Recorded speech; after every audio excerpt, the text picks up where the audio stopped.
تعریفیں اللہ تبارک و تعالیٰ کے لیے اور ہزار درود و سلام اللہ کے حبیب محمد مصطفیٰ صلی اللہ تعالیٰ علیہ وآلہ وسلم۔ مولانا جلال الدین رومی رحمۃ اللہ تعالیٰ علیہ کا عرس مبارک ہم نے کل اپنی اس مسجد میں منایا، بڑی احتیاط سے لنگر بھی بنایا گیا تھا، کھانا بھی بڑا لذیذ تھا۔ تو آج مولانا جلال الدین رومی رحمۃ اللہ تعالیٰ علیہ کی مثنوی شریف سے جو حکایتوں کا سلسلہ جاری ہے ہمارا، اس میں سے کچھ حکایتیں آج ہم سماعت فرمائیں گے۔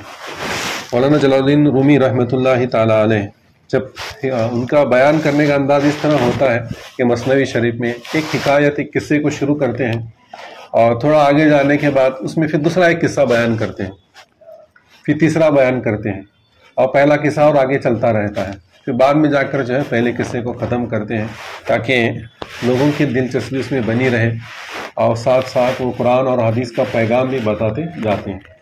اور ہم یہاں جو حکایت سن رہے ہیں وہ الگ الگ حکایت کر کے، مطلب اس کتاب سے جو حکایت ہے ان کا انداز سے ہٹ کر میں پوری مکمل حکایت آپ کو سنا رہا ہوں تاکہ آسانی سے سمجھ میں آ جائے۔ تو آج ہم تھوڑا سا انہی کے طرز عمل پر عمل کرتے ہوئے دو حکایت سماعت فرمائیں گے۔ وہ حکایت یوں ہے کہ ایک تاجر تھا اور اس کے پاس ایک طوطا تھا۔ وہ طوطے سے اب بڑی محبت کیا کرتا تھا، طوطے کو پنجرے میں اس نے رکھا تھا، اسے اچھے پھل کھلایا کرتا تھا، طوطا بھی اس کے ساتھ بات کیا کرتا تھا اور دونوں کا اچھا یارانہ تھا۔ تو اس تاجر کو ایک وقت ایسا آیا کہ اسے جو ہے سفر کے لیے ہندوستان جانا تھا۔ تو اس نے اپنے تمام گھر والوں کو بلایا اور کہا کہ مجھے ہندوستان جانا ہے، اب بتاؤ کسے کیا کیا چاہیے تو میں آتے وقت اس کے لیے وہاں پر وہ چیزیں لے کر آتا ہوں۔ تو بیٹی سے پوچھا تو بیٹی نے ایک چیز کی فرمائش کی، اس نے لکھ لیا کہ ہاں میں تیرے لیے ایک چیز لے کر آؤں گا۔ بیٹے کو پوچھا تو اس نے ایک چیز کی فرمائش کی، بیوی کو پوچھا اس نے ایک چیز کی فرمائش کی، سب کی سب فرمائش کو لکھتا رہا اور آخر میں اس طوطے کے پاس بھی آیا کیونکہ اس سے زیادہ اس سے بڑی محبت تھی۔ کہنے لگا کہ یہ طوطے اگر تیری بھی کوئی فرمائش ہو تو بتا تاکہ تیرے لیے بھی وہ چیز میں لے کر آؤں۔ تو طوطا کہتا ہے کہ اے تاجر، تو ہندوستان جا رہا ہے تو میرے خاندان والے وہاں پر ہیں، میرے خاندان والے وہاں پر ہیں، تو جانا اور جا کر ان کو میرا یہ پیغام سنانا۔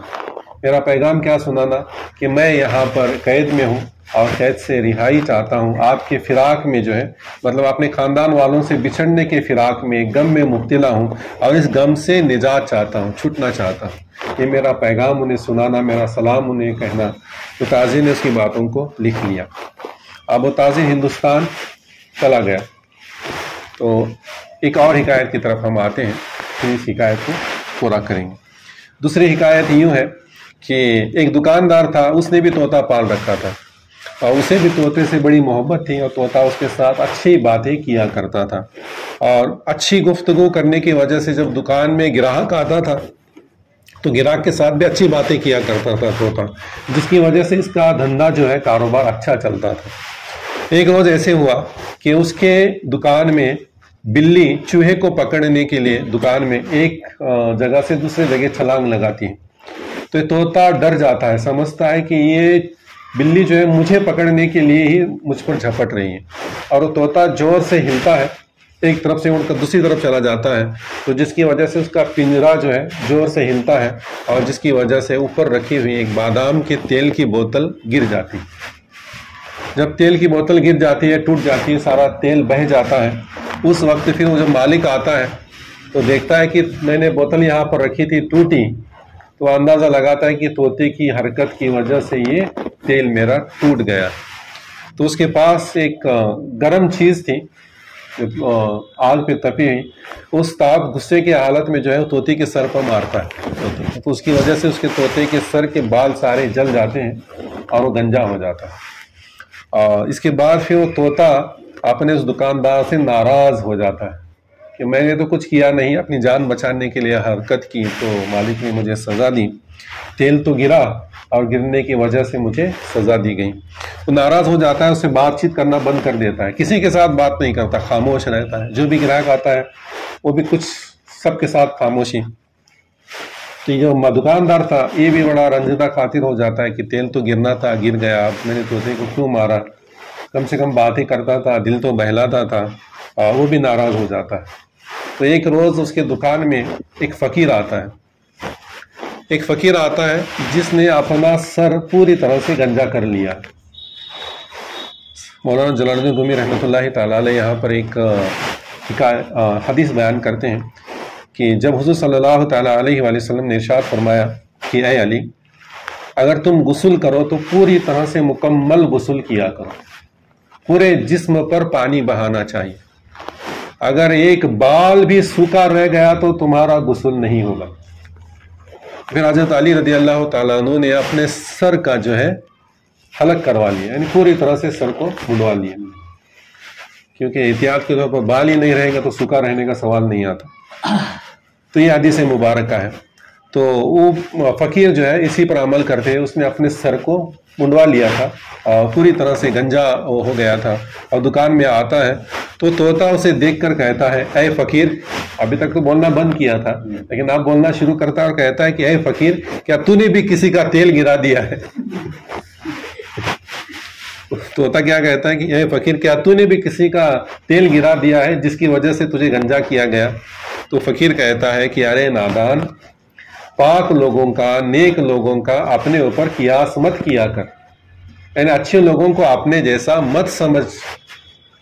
میں نے گنجا اس لیے کیا کہ حضور کی حدیث مبارکہ ہے غسل مکمل نہیں ہوتا جب تک پورا بال برابر بھی سوکھا رہ جائے تو غسل نہیں ہوتا. تو اس احتیاط کے تحت میں نے اپنے سر کو گنجا کیا ہے، اچھے کام میں گنجا کیا ہے، نیک کام میں گنجا کیا ہے. تیرا سر گنجا ہوا ہے غلط کام کی وجہ سے، یعنی تو نے تیل گرایا تو گنجا ہوا ہے. تو اپنے اوپر انیک لوگوں کو قیاس مت کیا کر. مولانا جلال الدین رومی رحمۃ اللہ تعالیٰ علیہ درس دیتے ہیں کہ اگر ہم سے کچھ خطا ہو گئی، غلطی ہو گئی، تو اپنا قیاس نیک لوگوں پر مت کیا کرو. ان کا الگ معاملہ ہے، ہمارا الگ معاملہ ہے. تو اپنے گناہوں کی سزا ہم بھگت رہے ہیں تو اللہ سے معافی مانگے، توبہ کریں، یہ ہمارے لیے ہے، اور سامنے والے کے حالات وہ اور اس کا رب بہتر جانتا ہے. یہ نصیحت دیتے ہیں. آپ پھر ہم واپس اپنے مولانا جلال الدین رومی رحمۃ اللہ تعالیٰ علیہ جس طرح سناتے ہیں اس طرح میں آپ کو سنا رہا ہوں کہ واپس پہلی آپ نے یہ حکایت کی طرف آتے ہیں. پہلی حکایت کیا تھی کہ وہ تاجر سب کی درخواستیں لکھ لیا اور وہ ہندوستان پہنچ گیا. جب ہندوستان پہنچ گیا تو ایک جنگل میں پہنچ گیا تو وہاں پر بہت سارے طوطے بیٹھے ہوئے تھے. تو اس نے قیاس کیا کہ یہ طوطے جو ہیں میرے طوطے کے خاندان والے ہیں.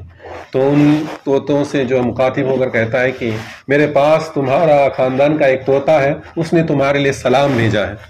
تو سب طوطے اس کے سامنے آ کر بیٹھ جاتے ہیں، سلام سنتے ہیں، اور کہتا ہے کہ تمہارا طوطا ہمارے پاس سلامت ہے اور ہماری آنکھوں کا تارا ہے، ہم اسے اچھی طرح سے کھلا رہے ہیں اور اچھی طرح سے اس کی حفاظت کر رہے ہیں. تو اس نے تمہارے لیے پیغام یہ دیا ہے کہ وہ کہتا ہے کہ اے میرے خاندان والوں، تم سے بچھڑ کر میں تمہاری غم کے فراق میں ہوں، تمہارے غم میں مبتلا ہوں اور اس غم سے نجات چاہتا ہوں اور تمہاری دعا کی درخواست کی ہے. تو جب سنتے ہیں وہ طوطے پیغام تو اس میں سے ایک طوطی جو ہے تڑپ کر نیچے گر جاتی ہے، تڑپ کر نیچے گرتی ہے اور نیچے گرنے کے بعد بھی تڑپتی ہے اور تڑپ کر مر جاتی ہے. ابھی تاجر پریشان ہو جاتا ہے کہ یہ میں نے کیا کیا. اسے پیغام سنایا تو یہ بھی اپنے ساتھی کا پیغام سن کر غم برداشت نہ کر سکی اور تڑپ کر نیچے گری اور مر گئی. اسے افسوس ہوتا ہے اور پھر وہ اپنا کام کرنے کے بعد جب واپس اپنے گھر جاتا ہے اور جا کر اپنے تماموں کے جو گفٹ لانے تھے سب کو دیتا ہے. دینے کے بعد آخر میں اپنے طوطے کے پاس آتا ہے اور کہتا ہے کہ تو نے جو پیغام دیا تھا وہ پیغام میں نے تیرے خاندان والوں تک پہنچا دیا، لیکن ایک بری خبر ہے تیرے لیے کہ جب میں نے پیغام پہنچایا تو اس میں سے ایک طوطی جو ہے ڈال سے نیچے گری اور تڑپ کر تیرے اس پیغام کو سن کر تڑپ کر اس نے اپنی جان دے دی. یہ سننے کے بعد وہ طوطا جو ہے پنجرے کے اندر جو ہے تڑپ کر نیچے گرتا ہے اور گرنے کے بعد پنجرے میں تھوڑی دیر تڑفڑ آتا ہے اور مر جاتا ہے. اب یہ تاجر پریشان ہوتا ہے کہ یہ کیا ہوا، وہاں وہ مر گیا، یہاں یہ مر گیا. پھر اسے غم ہوتا ہے لیکن پھر وہ کہتا ہے کہ تھا تو میرا طوطا، اب اسے کیا کریں. تو ہاتھ ڈال کر پنجرے سے نکالتا ہے اسے اور اپنے چھت پر رکھ دیتا ہے. جیسے ہی چھت پر رکھ دیتا ہے تو طوطا پنکھ پھڑپھڑاتا ہے اور اڑ جاتا ہے اور سامنے ڈالی پر جا کر بیٹھتا ہے. تو تاجر کہتا ہے کہ یہ کیا ہوا. تو طوطا کہتا ہے کہ میرے خاندان والوں نے مجھے جو پیغام دیا تھا وہ تو نہ سمجھ سکا لیکن میں سمجھ گیا. میرے خاندان والوں نے یہ پیغام دیا تھا کہ جب تک تو مرے گا نہیں تو رہائی نہیں حاصل کرے گا. پنجرے سے رہائی چاہیے، دنیا کے پنجرے سے، قید خانے سے آزاد ہونا چاہتا ہے تو تجھے مرنا ہوگا. تو میں نے مرنے کا ناٹک کیا تو نے مجھے پنجرے سے آزاد کیا، اب میں آزاد ہو گیا، میں اپنے وطن واپس چلا جاؤں گا.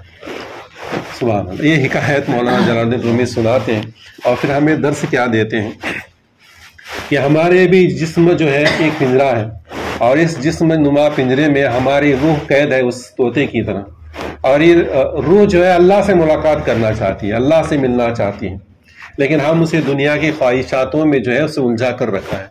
جب تک ہم اپنی دنیا کی خواہشاتوں کو چھوڑیں گے نہیں، یعنی دنیا کی محبت کو دل سے نکالیں گے نہیں، یعنی جب تک دنیا کی محبت سے ہم مریں گے نہیں تو آخرت ہمارے لیے آزاد نہیں ہوگی. اگر آخرت کے لیے آزاد ہونا ہے تو دنیا میں مرنا ہے، اپنے نفس کو مٹانا ہے.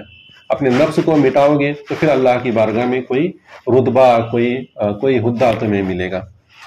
تو یہ حکایت مولانا جلال الدین رومی رحمۃ اللہ تعالیٰ علیہ ہمیں فرماتے ہیں. میں اللہ سے دعا کرتا ہوں کہ اللہ تبارک و تعالیٰ ہمیں ان باتوں کو سمجھنے کی اور اس پر عمل کرنے کی توفیق عطا فرمائے.